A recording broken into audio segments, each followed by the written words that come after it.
Welcome to Behind the Warrior, a podcast presented by the EOD Warrior Foundation.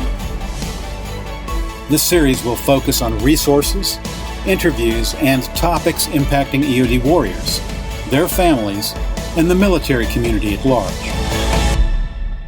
Hello, everyone, and welcome to Behind the Warrior podcast. I am your host, Maria Shabla, and today we are very excited to be speaking with Sheehan, the president and CEO of Operation Hat Trick, which is a nonprofit that supports the recovery of wounded service members and veterans through the sale of OHT branded merchandise. Welcome to the podcast, Dot. Yeah, thank you for having me. I'm really excited about this. Oh, you're so welcome.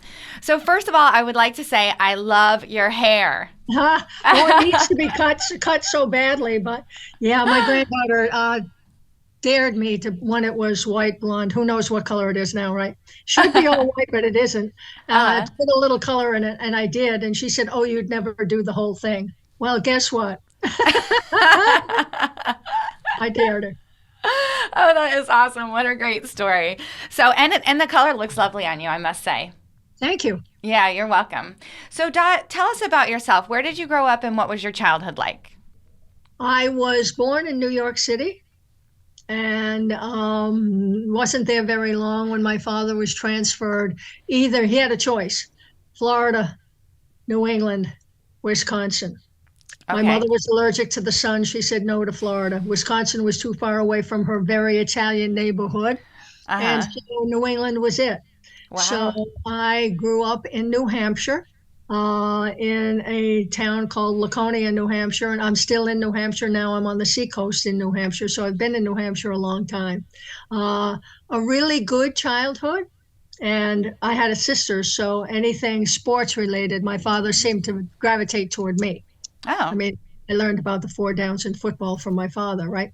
My father was apparently a really good baseball player. He went to Fordham when kids weren't going to college. He was in college at 16. He was very bright, and he was the sole support of his mother. He was in college with Vince Lombardi, so he really liked sports. He was in the Navy, never got deployed because, again, he was the sole support of his mother, and they didn't deploy guys who were supporting their mothers. Wow, that is awesome. My mother, I learned when I was an adult, never graduated from high school because she went to the Paramount Theater to see Frank Sinatra 3 times a week. Wow, that's At 50, incredible. 50 cents a day. I'm not sure where she got the 50 cents.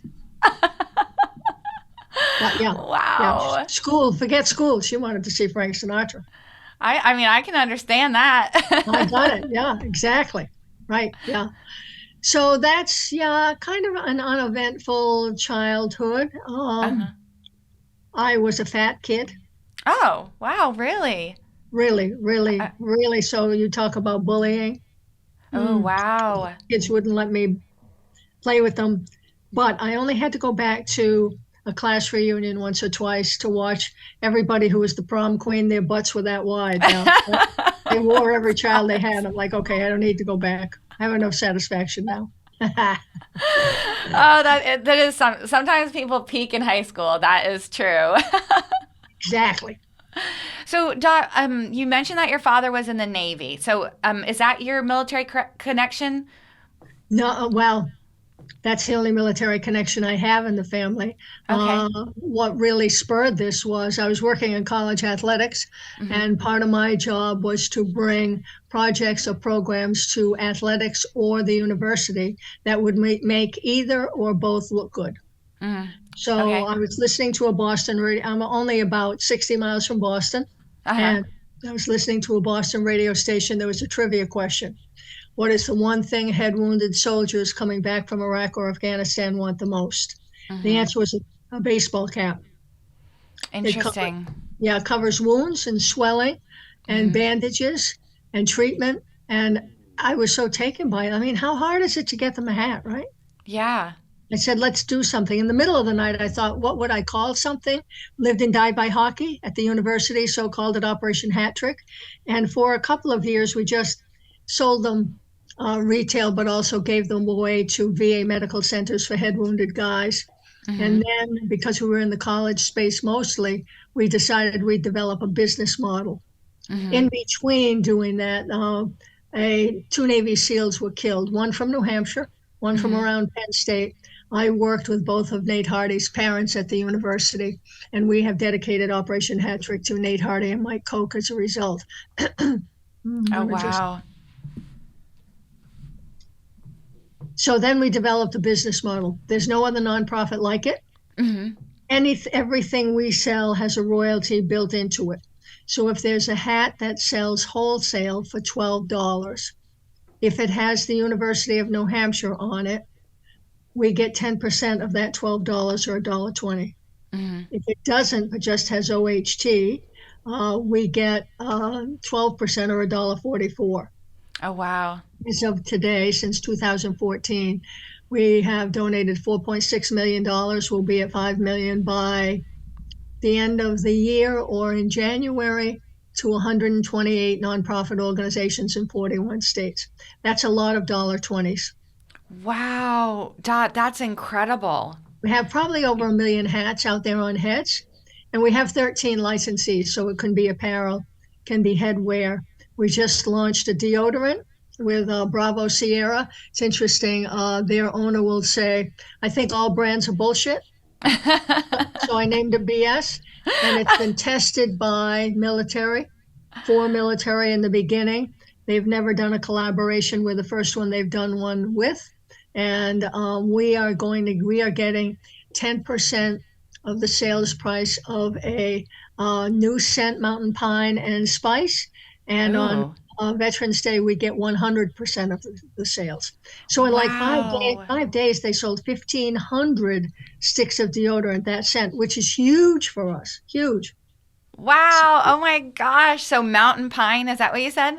Mountain pine and spice. And spice. Oh my gosh. And so you just said that on Veterans Day, 100% of the proceeds go to? Yes, yeah. I decided I'm going to wait till Veterans Day. Then I thought, no, I want them to see I placed an order. So everybody I know is getting a stick of deodorant for Christmas. Yeah. And it's that's awesome. Sierra.com. They have been unbelievable. We have so many new followers. It's a consumer product for us, which is good. Another consumer product we have are Ducal bandages. They camouflage, and they're in VA medical centers and doctors' offices, and where kids are sick. And so we want to get more into that. But yeah, we have other products or merchandise that we sell. Oh wow, that is so awesome. And where can somebody go to get that deodorant? I thought you said a website. Bravo Sierra, BRAVOSIERRA.com. Okay, awesome. Awesome, because that's a great Christmas gift. Wow. So at the price point too, you say, are you in Walmart? Well, they're having a hard time with $14.50 for deodorant. Oh yeah, I can see that. But it's clean. It's all aluminum, all made, and no aluminum, all made in the United States. And other deodorant I was using, I was paying $13 for, so I'll gladly pay $14.50 for this. Yeah.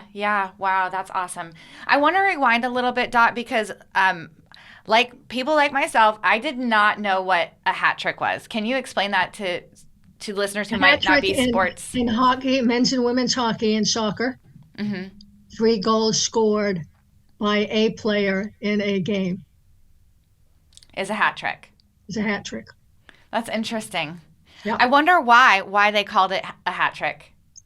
Maybe because after a guy got 3 goals, they started throwing hats on the ice, so they decided they'd call it a hat trick. That's cool. That is very cool. Well, I love that. I don't know if they throw hats on the ice in soccer, but they certainly do in hockey. Do they? Mm-hmm.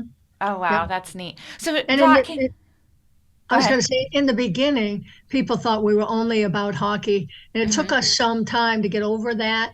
And I remember the day we got over that, I was at a Notre Dame football game, invited to be the speaker at a pre-game luncheon. Me and 3,500 of my most intimate friends. I thought, okay, all right, I'm over hockey. I'm now into big-time football.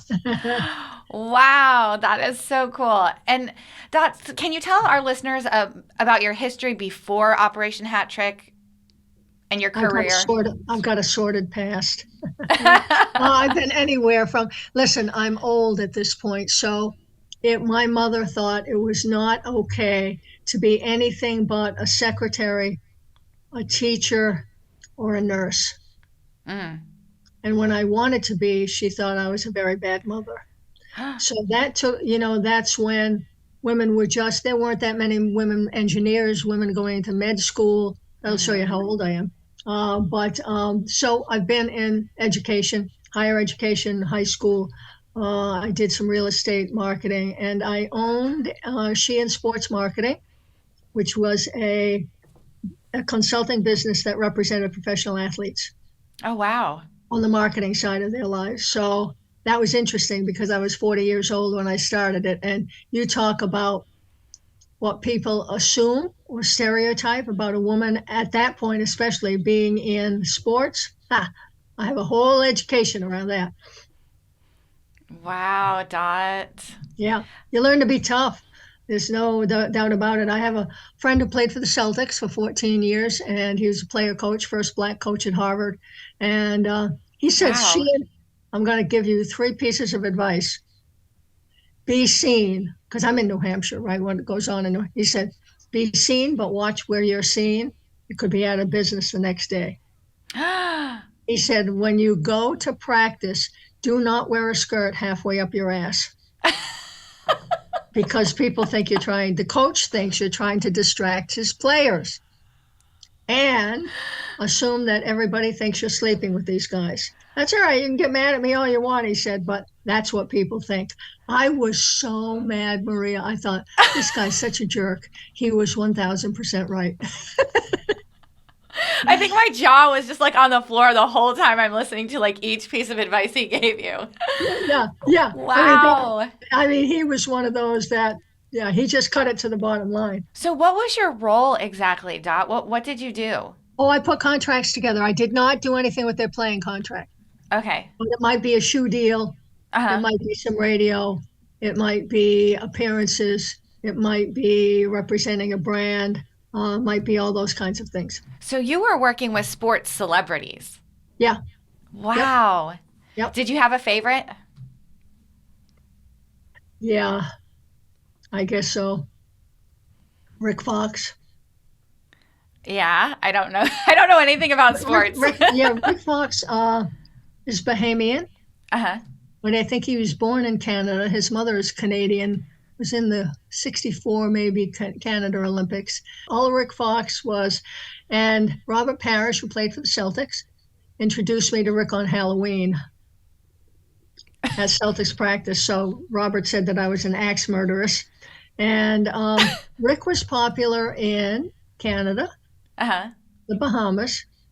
He went to high school in Indiana, basketball country, went to North Carolina, and then he was drafted by the Boston Celtics. He appealed to 5 different areas. Another favorite is Eric Montross, who played for the Celtics, went to North Carolina. Eric is pretty ill right now, but you would let your daughter marry him. Wow. He's just one of those guys, right? Mm-hmm. There were others that were like, seriously? Are you kidding me? You beat up your girlfriend on the same Saturday night as you beat up your wife? Are you serious? It got to a point where I wouldn't deal with some of these guys because of what they did. Wow. And that was probably mild. There was no social media, any of that. But yeah. Well, good for you. Good for you. Yeah, maybe my age helped me a little bit. Certainly that advice from that guy. You're like, what am I getting myself into here? And I'd bring my kids with me on some of these trips. So when one of them had a marijuana charge and the feds showed up, I had been in that house a million times. And my kids had been with me. I'm like, seriously, all of us would have been in jail. That is wild, Dot. I mean, in today's world, it's like, oh, that's probably nothing. But then it was like, what am I doing? Yeah. Oh, wow. That marijuana charge made a contract I had on my desk no good because there's a morality clause that kicked in and the deal was done. That was my share was equal to at least 1 year of my kids' college education. And I lost it like that. Wow. So you take 4 steps forward and go 17 back some days. It was interesting. It was a real education. I bet it was. Oh my Yeah. goodness. So I can be tough now because I learned to be. Oh wow, Dot. That is just fascinating. Yeah. How exciting. And who would have ever thought that you would hear, this broadcast on the radio and then just have this incredible idea and just seize that and it turned into something this big. People say to me, "Aren't you glad you were listening to the radio?" I said, "Aren't you glad I'm the person I am?" How many other people did anything about that day? Yeah. Yeah. And then to It's create a incredible. brand is not easy. Wow. So it OHT, is there a logo that goes along with it? Yes. Yep. Uh-huh. What Yep. is the logo? Can you Let's describe see. it? Yeah, it's OHT in the middle, Uh-huh. and around it you have 5 stars for the 5 branches of the military. Nice. Yeah. Oh, that's awesome. And we have a tagline. They promise to defend, we promise to support. I love that.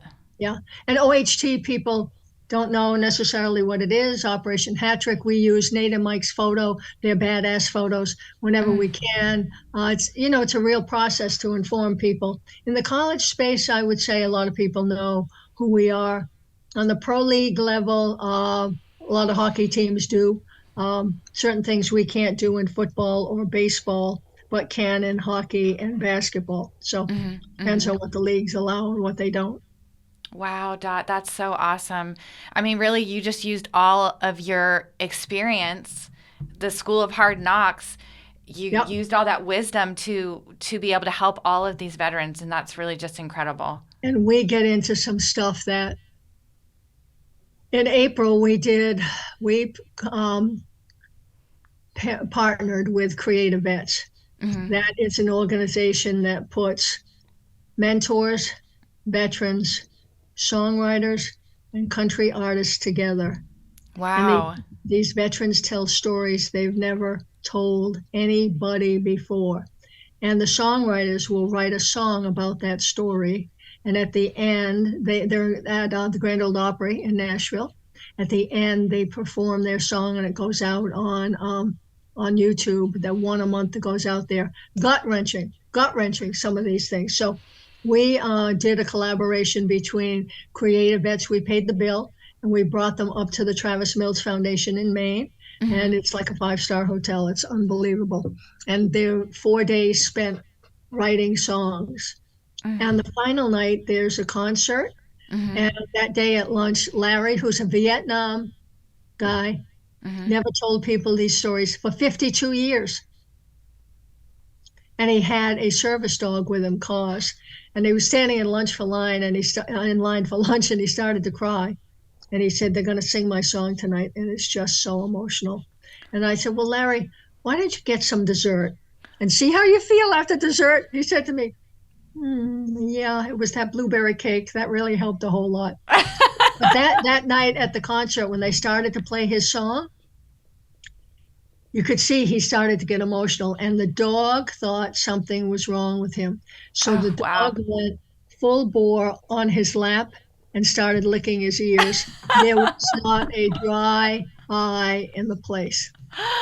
Oh my gosh, Dot. It was unbelievable. So we really do some interesting things. We've gotten to name a service dog, and we named it after Nate's and Mike's team name. Their name was Kilo, and this one is Kilo 2.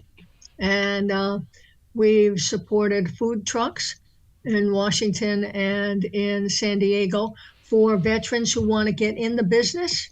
And the guy who's the executive director has a 5-year comprehensive combat veteran training program for people who want to go into the food truck business. So he could only afford half a truck. We paid for the other half. Wow. What kind of food? Is it whatever Well, the want one in or? San Diego, I think, is a lot of Filipino food because the two that run the truck are Filipino. Okay. Washington, D.C., it's more regular food. Well, what are they called so we can Yeah, give 'em a let's shout chow. out? Let's What is chow. it? Let's Chow. Yep. Or And just that's the name of both of them? that's the name of the organization they go Okay. under. Yep. Okay. I love that. I love that. So, Dot, I saw an interview that you did where you said a baseball hat is American culture. And I just love that. And I wonder if that's, that you really like keyed into something that is completely American. Completely. And you see it when the first time we went to Walter Reed, I'd done an advanced trip. I wanted to go and see who is it we're helping Uh-huh. and what do you need? Whoa. Now, I thought amputations bothered me. To a degree, they do, but burns bother me far more than amputation. Oh, goodness. So I go with, a group of people who are like, what are we going to see in there? It's a workout room where there are 60 men or women from 1 to 4 amputations. Think about 4. That means they've lost their arms and their legs. Wow, Dot. And there was a first timer. He was like that anybody survived the injury. Brendan was 22, lost an eye, 10 teeth, and all 4 limbs. I looked at him and I thought, why bother? What? Why bother? And they said, don't give him a hat today because he doesn't feel well. I'm like, you think he feels good? This only happened 2 months ago. And a general came in and he wanted to see the kid because he was a freak of nature, right? And Brendan looked up with one eye and said, sir, you got a cigarette? That guy didn't know what to do, so he started to back out of the room. So Brendan went to me. I got him, didn't I? I'm like, yeah, I think you got him all right. Now, Brendan, the next year and the next year, he was still there. He's had arm transplants in the meantime. I think one took well because he had an elbow. The other arm, he did not have an elbow. So to regenerate those nerves is difficult. But he can drive a car, feed himself, dress himself. The number one thing he wanted to do was drive a car. So, and they're in the hospital so long that sometimes they don't want to leave. They don't know how to function in the real world, right? Yeah, yeah. So for us and this group, it's like, whoa, what am I going to see in there? And we came upon a 25-year-old kid, triple amputee, and he'd been burned, his face. And he had a 5-year-old and a 5-month-old. And that poor girl, she was alone, no family. They have a dorm, so she's in a 1-room bathroom kind of situation, trying to bathe the baby in the sink. He's not well enough to be with her. And I handed him a hat and he started to cry. And he said, ma'am, you've almost made me feel normal again today. And maybe, just maybe, my 5-year-old won't be afraid of me when he comes to visit. That's that's when you know the value of a hat. Dot, I've got the chills from this. This is wild. Yeah. I mean, these are kids. There were 10 triple amputees from Alabama, all under 22 years old, not one with a high school diploma. What do you think their future is? I have no idea. Yeah. Yeah, they did not like it in Bethesda, Maryland. They thought that was the North. I said, honey, you come to New Hampshire, you'll see what the North is all about. Yeah, culture shock. Culture shock, for sure. Yeah. And, as time went on, we were giving for physical injuries. And then we weren't actively in much of conflict or much war. Yeah, so true. Now it turned to mental health. Yes. We have pivoted so that about 85% of our donations go to supporting better mental health. Yes, absolutely. And I was just thinking about the songwriting program that you support and just how cathartic it is to release that emotion and how healing it is to just let that out and share their stories and experiences. After 52 years. And he remembered it apparently like it was yesterday. Of course he did. Well, and I love that too, Dot, because a lot of the nonprofits in the veteran space are strictly for post 9/11. So I love that you are able to help veterans no matter what time they served, and our foundation is happy to be able to do that as well. So thank you for that. Yeah, we give to a place in Boston called the New England Center and Home for Vets.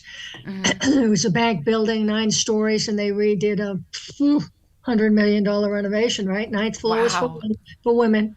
and right downtown Boston. So occasionally you'll get some guys who panhandle, which they don't like. But if you go in the lobby, 99% of those guys are Vietnam, and they're Wow. fried. They're fried. That is their last stop. This place treats them with such dignity and respect. And one year we were going to make a donation, and the CEO, who used to be an admiral of ships, Mm-hmm. said, the government cut the senior program. I'm like, what does that mean? He said, the seniors are not going to get the services they got. I said, well, excuse me, but every guy up there in that lobby, sitting in that living room, is a senior. Is that right? He said, yeah. They're not going to get any more services? He said, that's right. I said, what does it cost to bring it back? He told me, and we made a check on the spot. Dot, how does Yeah, it feel to be able to make a change like that? How does that feel? it really is unbelievable, especially for guys who had a couple who were paralyzed and not doing well. And you buy them a track chair, which Mm-hmm. means that you can stand up in it, which means you can go over rough terrain. They could go to the beach, they could go to the park with their kids. Huge transformation. Huge. Mm-hmm. I've heard So, of that. I've heard of that chair. yeah, yeah. Mm-hmm. Well, it's the different. We have purposely stayed small because I want to talk to everybody who wants to talk to me. Mm-hmm. And if you get too big, you lose sight of what you're doing, right? And so we've purposely stayed small, and we talk to everybody before we make a donation. We get to know them. It's a relationship. And you just don't give money to somebody. It's a relationship that's ongoing. Mm-hmm. Mm-hmm. Yeah, that is an amazing point. I Yeah. love that. I love And you that. feel so darn good when you give the money and you know it's made an impact. And we support a whole week. It's probably 40 people to go to the Travis Mills Foundation. Some of those guys will never, ever be able to go on vacation. They're just not well enough, right, to go Mm-hmm. on Mm-hmm. vacation. And they bring their families, which is so important. So the kids see that Johnny's daddy has the same problem my daddy does. Mm-hmm. And they go out and they kayak, and they never thought they could kayak, and they learn to do things either over again or things in the first place that they never thought they could do. And Mm-hmm. it's a new sense of confidence and moving on with their recalibration. Mm-hmm. So we purposely look for organizations that fit our mission, and then work to make sure that that is carried out. Mm-hmm. It's interesting to hear you refer to your organization as small because it doesn't seem small to me at all. It seems like you've been able to help so many people. That's true. Um, Yeah. yeah, I mean, I've got a yeah, guy in Atlanta who works for me. We've got a website person who is an independent contractor and a social media team. And that's basically it. That's small. wow, And what that we is, accomplish with just 5 or 6 of us and a terrific board of directors and volunteers and people we know now. Um, yeah, I guess I can sleep well at night knowing I've helped. When you see these kids, because it could have been my own son sitting there, right? yes, Be your brother, yes, could be your father, could be your husband. And some of them don't have any support at all. That poor woman with the 5-month-old and the 5-year-old, and he was not in good shape. They just don't have support systems. There was a young man, he was 19, she was 19.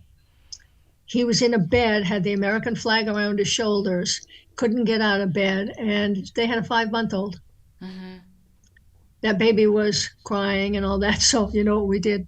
We had a group of us, maybe there were 8 of us. We took a sheet of paper and we said, okay, Donna, you walk her up and down the hall from 12 to 1. At 1 o'clock, I'll feed her and change her diaper. At 2 o'clock, Tom, you take her down to wherever. So these two could spend some time together. Oh wow. I don't give it a chance of surviving that marriage. Maybe it did, but at 19, wow. Wow. Dot, now, you had mentioned earlier that, times have changed and it's kind of moved from the physical injuries into, addressing mental health issues. And can you tell us your thoughts on how important mental health is and And what do you do to take care of your mental health? Oh, yeah, I probably need it more than these guys do. Well, during the pandemic was tough. We support 9 Warrior ice hockey teams. Okay. So we're in, let's see if I can get these right, Alaska, Mm-hmm. Minnesota, North Carolina, South Carolina, Washington, D.C., New Hampshire, Vermont, Chicago, Colorado, and Pittsburgh. And we pay for ice time. Ice time can be $500 an hour. Wow. If they can't afford it and they can't get on the ice, there is no connection. And we saw during the pandemic where 3 guys committed suicide Oh no. because their mental health got them into depression, Mm-hmm. anxiety, stress. They couldn't take it. So we have had retired Marines cry on a Zoom call saying we saved his life by paying for ice time, which you think is the most basic thing in the world, and it is, but you paid for that, and now they can go out and have a connection with their fellow veterans. It's unbelievable. But there was a team in South Carolina that they didn't have helmets. They were wearing football helmets, Oh my but gosh. they wanted to look like everybody else, of course, right? Uh-huh. So I said, go see if you can get a deal somewhere, which they did. And I said, okay, well, we'll buy those for you. They could not believe it. But you show up at a tournament in a football helmet? No, no. And that helped their mental health, quite frankly. Yeah. Well, Yeah. yeah, and the point you made about the pandemic, yeah, it's incredible how that affected our whole country, honestly. I think Veterans we and all have mental health issues yeah. as a result. We all, Well, we, I love that we're having the conversation now though. You know, it's like I see our society growing and changing and transforming and realizing like how important it really is. And you know, in part I think that is thanks to the pandemic. It's kind of like a silver lining maybe that we're all forced to address it. yeah, in my generation, my father would say, well, there's nothing wrong with him. He's not crazy. That's what people used to think. Yeah.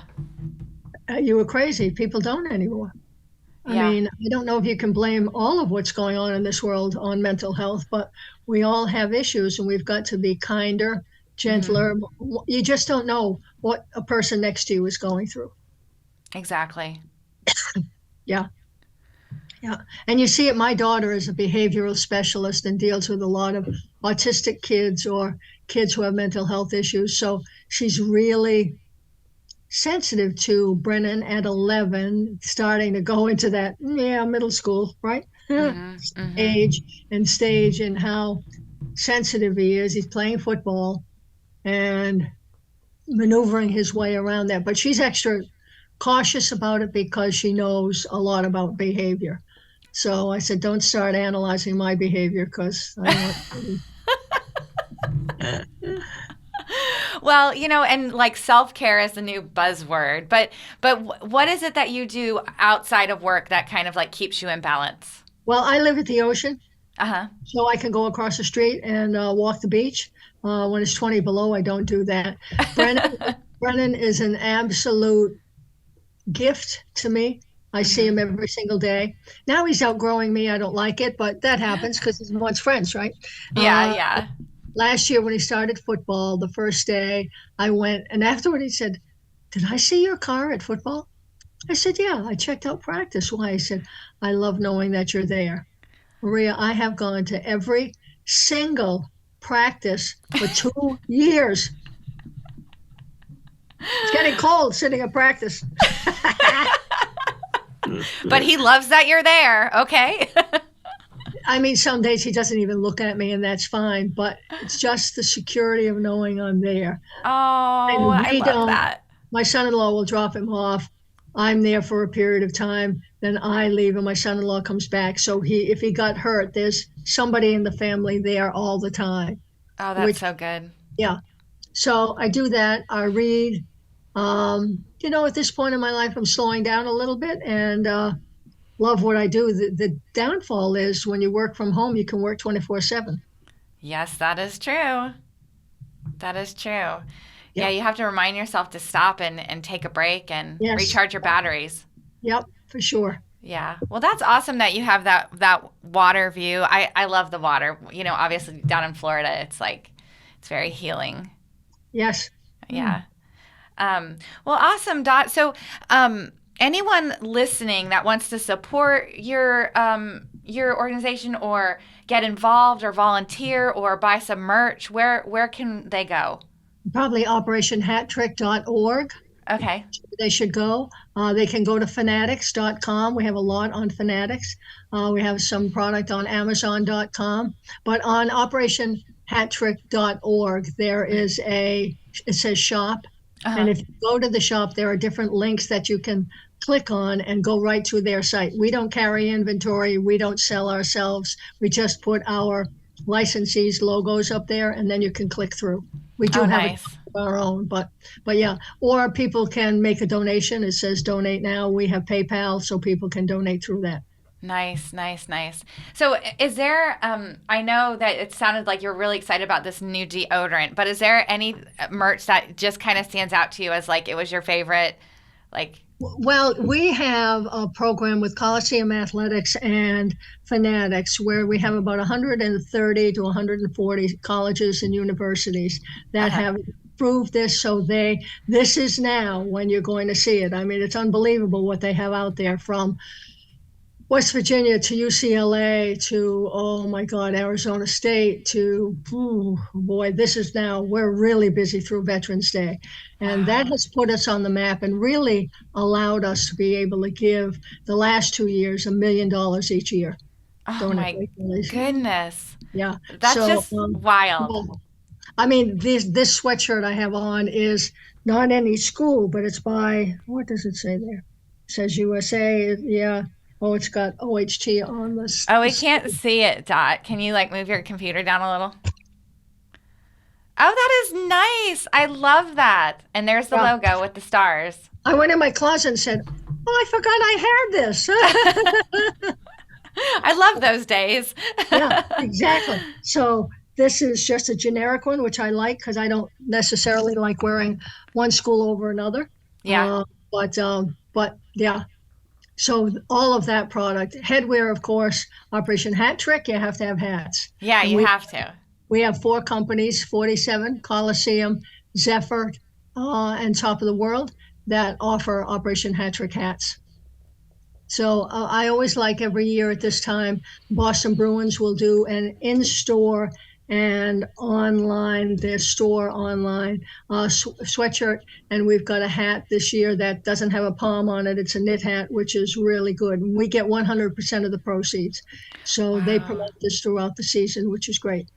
Wow. And it's a great time too. So anyone listening who's looking for some Christmas gifts and stocking stuffers, and know that you're supporting a worthy and noble cause as well. So that's just fabulous. Exactly. If you want deodorant, order deodorant. It's great for a stocking stuffer. Oh, definitely. I know I'm buying some deodorant.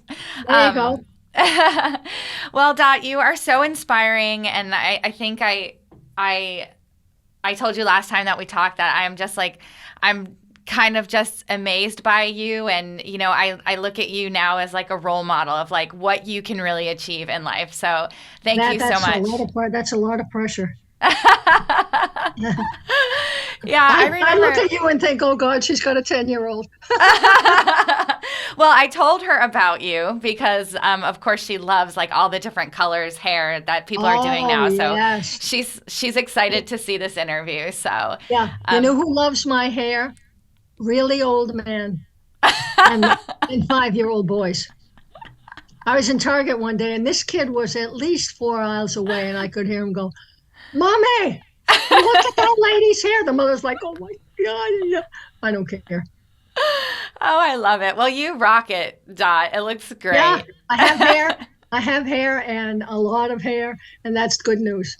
Well, thank you for this interview. It was fun. Yeah, thank you so much. It's always nice to talk to you, and thank you for taking the time to share this passion project that you have and what you're doing to help veterans. I really appreciate that. And as is our tradition, we'd like to end the interview with a couple of your favorite things. Oh, say that again. I'm sorry. Every interview, we end it with asking our interviewee a couple of questions about their favorite things. My favorite things? Your favorite things, yeah. So I'm going to start out with, what is your favorite sports team? Oh, Boston Celtics. Ooh, you answered that pretty quick. Okay, Over 30 years I've been a fan.